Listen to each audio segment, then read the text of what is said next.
গল্পের শুরুতেই দেখা যাবে গীতা গাড়িতে বসে গান গাইছে। আর গীতার গান গাওয়া শেষ হলে তখন দেখা যাবে টিপো মাঝখান থেকে গান বলে ওঠে। এসব কিছু দেখে ভীষণ অবাক হয়ে যায় স্বস্তিক। স্বস্তিক গাড়ি চালাচ্ছে, ওইদিকে দেখা যাবে গীতা স্বস্তিকের সাথে কাটানো মুহূর্তগুলোর কথাই মনে করতে থাকে আর খুবই কষ্ট পেতে থাকে। তখন গীতা আবারও গান গায় আর তখন টিপ গীতার সাথে পাল্লা দিয়ে তখন টিপু গান গাইতে থাকে আর অবাক দৃষ্টিতে তাকিয়ে থাকে স্বস্তিক টিপের দিকে। এসব কিছু দেখে গীতা ভীষণ কষ্ট পেতে থাকে। তখন ওইদিকে স্বস্তিক টিপের দিকে তাকিয়ে থাকে। তারপর দেখা যাবে টিপ স্বস্তিকের হাত ধরে আর তখন স্বস্তিক গাড়ি চালাতে থাকে। আর সেখানে পৌঁছে যাওয়ার পর তখন গাড়ি থেকে নামে সকলেই। তখন টিপ স্বস্তিককে বলছে, আজকে আমরা অনেক শপিং করব। আজকে আমি তোমার সব পছন্দের জিনিসগুলো কিনে দেবো তোমাকে। এই কথা বলতে তখন দেখা যাবে গীতা বলছে, পছন্দ? তুমি কি ওনার পছন্দ জানো? তখন টিপ বলছে, হ্যাঁ আমি ওর স্ত্রী, তাই আমি ওর পছন্দ অপছন্দ সবকিছুই জানি।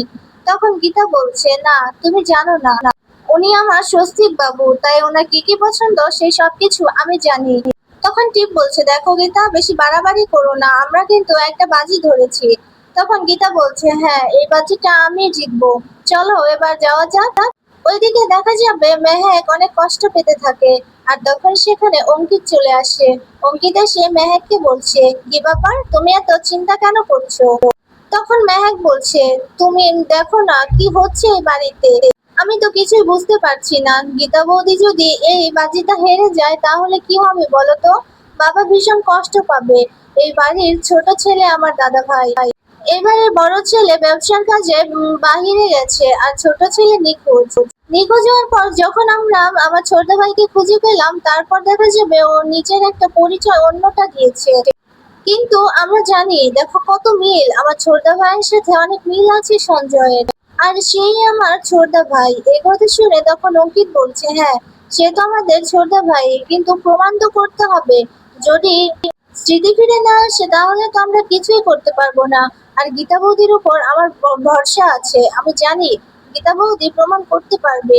আর এই বাজিটা গীতা বৌদিই পারবে জিততে। তুমি এসব নিয়ে একদম চিন্তা করো না মেহেক। তখন মেহেক বলছে, আমার মনে হচ্ছে টিপ কোনো একটা প্ল্যান করছে আর সেই প্ল্যানে আমার গীতা বৌদি পা দিয়েছে। তখন দেখা যাবে অঙ্কিত বলছে, হ্যাঁ ফাঁদ, ওটা হচ্ছে ফাঁদ, আর যে কিছুই করুক না কেন গীতা বৌদি জিতবে। এই কথা বলতে তখন দেখা যাবে এলিন ডাকছে মেহেককে। তখন মেহেক নিচে আসতে দেখতে পায় টিপের মা আর টিপের দুই বোন এসেছে। এটা দেখে ভীষণ খুশি হয় মেহেক। তখন মেহেক টিপের মাকে বলছে, কাকিমণি আপনি বসুন না। একথা বলতেই সোফায় বসিয়ে দেয় সবাইকে। তখন মেহেক বলছে, আমি চা নিয়ে আসি আপনাদের জন্য। তখন ঈশা চলে যায় চা করতে। আর তখন দেখা যাবে প্রিয়ম্বত বলছে, আচ্ছা টিপ কোথায়? তখন মেহেক বলছে, ওরা তো শপিং করতে গেছে। তখন প্রিয়ম্বত বলছে, শপিং করতে গেছে? ওরা কি একাই গেছে? তখন দেখা যাবে এলিন বলছে, না আমাদের গীতা বৌদিও গেছে। তখন প্রিয়ম্বত বলছে, আর কে কে গেছে? তখন দেখা যাবে এলিন বলছে, আমাদের ছোটদা ভাইও গেছে। এই কথা শুনে তখন টিপের বোন বলছে, এখনো কিন্তু প্রমাণ হয়নি যে ওই স্বস্তিক মুখার্জি, উনি কিন্তু এখনো সঞ্জয়। আর ঠিক এই কথা শুনে তখন প্রিয়ম্বত বলছে, থাক না এসব কথা, তুমি এখন এসব কথা বাদ দাও। এই কথা বলতে তখন দেখা যাবে প্রিয়ম্বত বলছে, আচ্ছা আমরা ফোন না করে তো চলে এসেছি, না হলে তো জানতাম, তাহলে আজকে আর আসতাম না, আমরা এখন যাই। এই কথা বলতে মেহেক বলছে, না আর কিছুক্ষণ থাকুন, ওরা ঠিক চলে আসবে, অনেকক্ষণ তো হলো। আর তখন প্রিয়ম্বত বলছে, না আমাদের একটু তাড়া আছে, আমার একটা মিটিং আছে। তখনই গীতা আসে। গীতা এসে বলছে, আপনার মেয়ে চলে আসবে এক্ষুনি, আপনার মেয়ের সাথে আপনি কথা বলেই যান, দেখা করে যান টিপের সাথে। আর ঠিক তখনই দেখা যাবে প্রিয়ম্বত বলছে, টিপ কোথায়?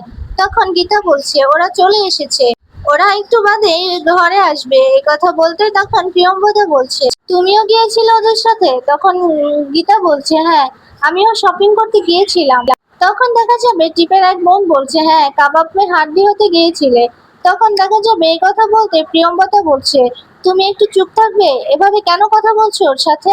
তখন গীতা বলছে, না আপনি আমাদের বাড়ির গেস্ট, আপনি এখানেই থাকুন, আপনি কিন্তু না খেয়ে যাবেন না এখান থেকে, বলে দিলাম।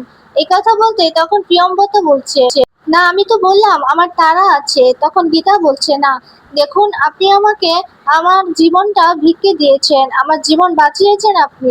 না হলে আজকে আমি কোথায় থাকতাম? আমাকে রাস্তা থেকে তুলে আপনি চিকিৎসা করে আমাকে আশ্রয় দিয়েছিলেন। আপনার কাছে আমি ঋণী, আপনি আমার জীবন দিয়েছেন নতুন করে। এই কথা বলতে তখন প্রিয়ম্বতা বলছে, আচ্ছা ঠিক আছে, ওদেরকে আসতে দেরি হবে? তখন গীতা বলছে, না দেরি হবে না। টিপকে না দেখে আপনি যাবেন না, ওর সাথে দেখা করে যান যেহেতু এসেছেন। এই কথা বলতে তখন প্রিয়ম্বতা বলছে, ঠিক আছে আমি দেখা করেই যাব। তখন দেখা যাবে গীতা বলছে, প্লিজ আপনি বসুন, আপনার জন্য কিছু খাবার নিয়ে আসি। তখনই সেখানে টিপ আর সঞ্জয় চলে আসে। তখন দেখা যাবে টিপকে দেখে তখন প্রিয়ম্বদা বলছে, তুমি ভালো আছো? আর সঞ্জয়, তুমি ভালো আছো? তখন দেখা যাবে সঞ্জয় বলছে, হ্যাঁ আমি ভালো আছি, আপনি ভালো আছেন? তখন প্রিয়ম্বদা বলছে, হ্যাঁ আমি ঠিক আছি। আর টিপ, তোমার এখানে থাকতে কোনো অসুবিধা হচ্ছে না তো? আর ঠিক তখনই দেখা যাবে টিপের বোন বলছে, কিরে ভালো আছিস? আর জামাইবাবু আপনি ভালো আছেন? তখন দেখা যাবে স্বস্তিক বলছে, হ্যাঁ ভালো আছি।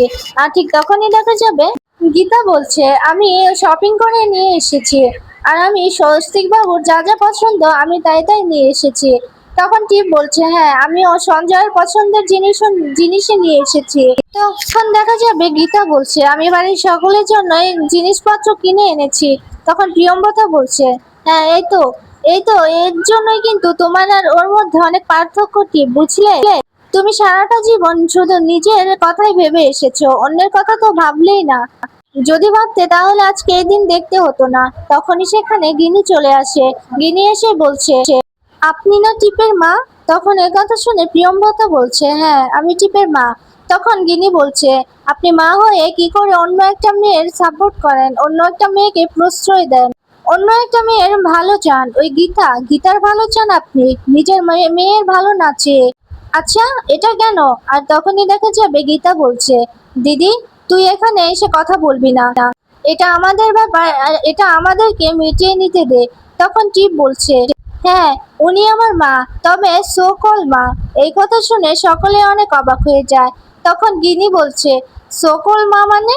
টিপ, এটার মানে কিন্তু আমি বুঝতে পারলাম না, উনি তোমার নিজের মা না? এই কথা বলতেই তখন দেখা যাবে টিপ বলছে, না উনি আমার সো কল মাম্মি, উনি আমার আসল মা না, উনি আমার সৎ মা। সেই কারণেই তো দেখছো না উনি কিভাবে আমার কোনো চিন্তাই করে না, আমার কোনো ভালোই চায় না উনি।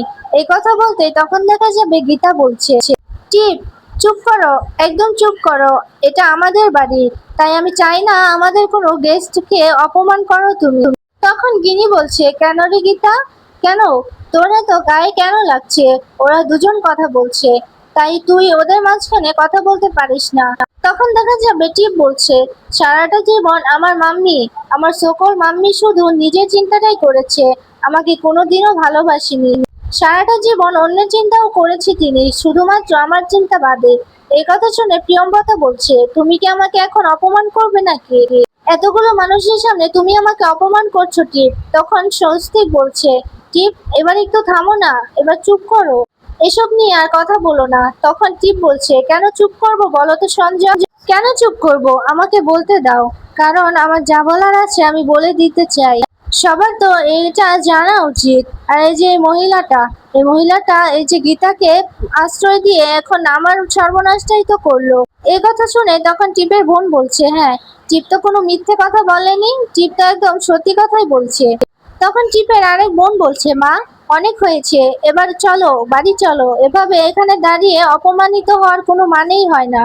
অনেক অপমান সহ্য করেছো তুমি, আর না, ওর সাথে দেখা করার ছিল, দেখা হয়ে গেছে, এবার চলো বাড়ি চলো। তখন গীতা বলছে, না আপনারা আমাদের বাড়ির গেস্ট, আমাদের বাড়িতে এসেছেন, আর আপনি মেহেকের কাকি শাশুড়ি মা, তাই আমাদের বাড়ির গেস্ট, আমাদের বাড়ির গেস্টকে এভাবে অপমানিত হয়ে এই বাড়ি থেকে যেতে দেব না। তখন মেহেক বলছে, হ্যাঁ কাকিমণি, তুমি এখন যাবে না, আর তুমি এই বাড়িতে এসে অপমানিত হও সেটা কিন্তু আমরা চাই না। আর এই যে টিপ, তোমার কোনো অধিকার নেই আমাদের বাড়িতে দাঁড়িয়ে আমাদের গেস্টকেই অপমান করো।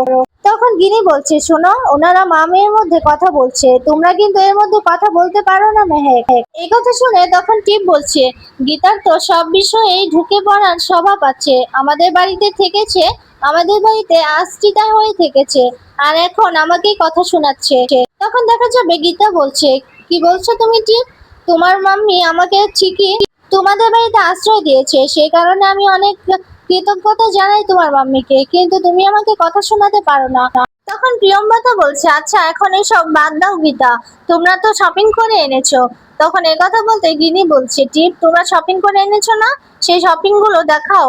আর তখন দেখা যাবে গীতা বলছে, আমি শপিং করে এনেছি স্বস্তিক বাবুর পছন্দের। তখন টিপ বলছে, আমি সঞ্জয়ের পছন্দে এনেছি সবকিছু, আর সব দামি দামি ব্র্যান্ডের জিনিস এনেছি, সেগুলো সঞ্জয়ের খুব পছন্দ হবে।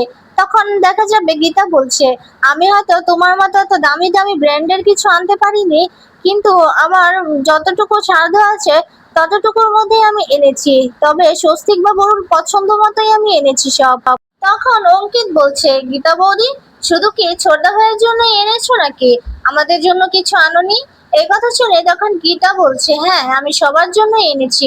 তখন প্রিয়ম্বদা বলছে, দেখলে তো টিপ, সবার চিন্তাই করতে হয়, তুমি তো সারা জীবন নিজের চিন্তাটাই করেছো। গীতাকে দেখে কিছু শেখা উচিত, তুমি গীতার কাছ থেকে অনেক কিছুই শিখতে পারবে, আমার মনে হচ্ছে তুমি এ বাড়িতে এসে ভালোই করেছো। তখন গিনি বলছে, আচ্ছা আপনি এখনো কি নিজের মেয়েকে এভাবে অপমান করে অন্য একটা মেয়ের প্রশংসা করবে? তখন গীতা বলছে, দিদি একদম চুপ কর বলে দিচ্ছি। তখন স্বস্তিক বলছে, এই যে আপনি আপনি কেন বারবার টিপকে কথা শোনান বলুন তো, কে আপনি? আপনি কেন টিপকে কথা শোনাবেন? তখন গীতা বলছে, আমাকে আপনি চিনতে পারছেন না স্বস্তিক বাবু? তখন স্বস্তিক বলছে, একদম চুপ করে থাকুন বলছি আপনি, আমি আপনার স্বস্তিক না, আমি সঞ্জয় আর টিপের স্বামী। এই কথা বলতে তখন দেখা যাবে গীতা বলছে, না আপনি আমার স্বস্তিক বাবু। এই কথা শুনে স্বস্তিক অনেক রেগে যায়, রেগে গিয়ে গীতাকে অনেক কথা শোনাতে থাকে। তখন গীতা এইসব কথা শুনে খুবই কষ্ট পেতে থাকে। তখন বলছে, আপনি কি বলছেন স্বস্তিক বাবু, আপনি আমাকে এভাবে কষ্ট দিতে পারলেন? ওইদিকে দেখা যাবে টিপ গীতাকে বলছে, আমাদের তো একটা বাজি হয়েছিল, সে বাজিতে বলা হয়েছিল সঞ্জয় যাকে ভালোবাসবে তার কাছেই যাবে, তাহলে এসব কেন? তখন বড়বাবু বলছে, আইন বলতেও তো কিছু আছে, এখন আইনের নিয়মে সবকিছু হবে। এই কথা বলতে স্বস্তিক সেখান থেকে রেগে চলে যাবে। তখন বড়বাবু স্বস্তিককে বলছে, একদম যাবেন না। এই কথা বলে কলারে ধরে বলছে, এখন থানায় নিয়ে গেলে সবকিছুই ঠিক হয়ে যাবে, সব মনে পড়ে যাবে আপনার। তখন দেখা যাবে স্বস্তিক রেগে গিয়ে বড়বাবুকে বলছে, কলারটা ছাড়ুন। এসব কিছু দেখে তো গীতা ভীষণ কষ্ট পায়।